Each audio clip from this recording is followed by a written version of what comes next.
কি আপনার কি মন খারাপ? তাহলে চলেন একটা গল্প শোনাই, শুনে যান, মন তো ভালো হয়ে যাবে ইনশাআল্লাহ।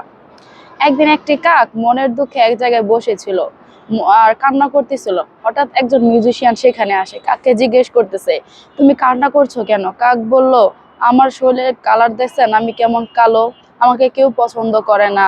আমি যদি টিয়ার মতো হতে পারতাম, টিয়ার রংটা আমার হতো, তাহলে কতই না ভালো হতো।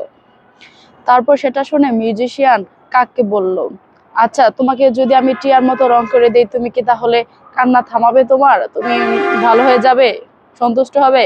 তাহলে তুমি টিয়ার সাথে দেখা করে আসো। আহ কাক মিউজিশিয়ানকে বলল, আচ্ছা ঠিক আছে, দাঁড়ান, আমি এটা কোনো ব্যাপার হলো, আমি যাচ্ছি।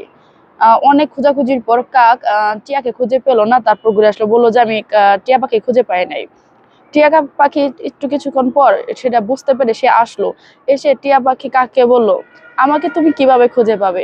আমার তো হচ্ছে পাতার মতো রং, আমাকে কেউ খুঁজে পায় না। আমাকে নিয়ে খাঁচার মধ্যে মানুষ বন্দি করে রাখে, আমাকে তুমি কি দেখতে পাবে? টিয়া পাখি তখন তার মনের আক্ষেপগুলো প্রকাশ করলো। সে কাককে বলল, আমি যদি ময়ূর হতে পারতাম, তাহলে আমাকে না কতই সুন্দর লাগতো, সবাই আমাকে দেখতো, আমার পেখম মেলে ঘুরতাম, সবাই আমার দিকে আনন্দ নিত।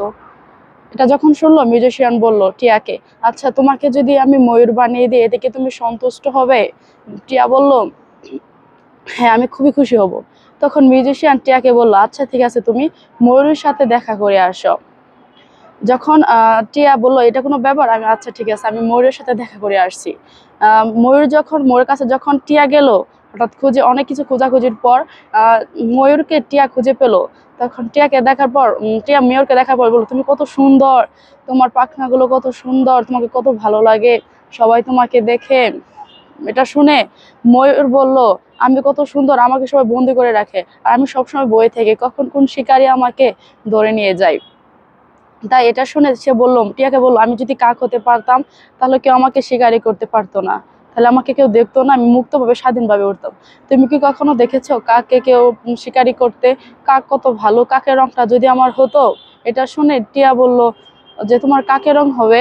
এটা সেখানে কাকও ছিল, কাকও তার কথাগুলো শুনতে পারলো। ও, আর তারা একে অপর সবাই মিউজিশিয়ানের কাছে গেল, এবং তারা অবশেষে তাদের যে ভুলটা ছিল, নিজেদেরকে নিয়ে সন্তুষ্টি, এটা তারা বুঝতে পারলো। এবং কাকও বুঝতে পারলো যে সে যেটা আছে এটা নিয়ে আলহামদুলিল্লাহ। আপনার টিয়া আছে, টিয়া বুঝতে পারলো, ময়ূরও বুঝতে পারলো। এক সময় তারা তাদের ভুলগুলো বুঝে আবার তাদের মনের সন্তুষ্টি নিয়ে বুঝতে পারলো, মিউজিশিয়ানকে তারা অনেক ধন্যবাদ দিল। আমরা এই গল্প থেকে এটাই বুঝতে পারি যে যে মানুষ যা আছে তাই নিয়ে সন্তুষ্টি করা উচিত। কারণ তোমার কাছ থেকে ও অনেক অনেক খারাপ অবস্থায় আছে, কিন্তু সে ওটা নিয়ে আলহামদুলিল্লাহ। আমাদের যে কোনো অবস্থাতেই শুকরিয়া আদায় করতে হবে ইনশাআল্লাহ। সকলে ভালো থাকবেন। সবার কেমন লাগলো গল্পটা অবশ্যই জানাবেন। সবাই ভালো থাকবেন। আল্লাহ হাফেজ।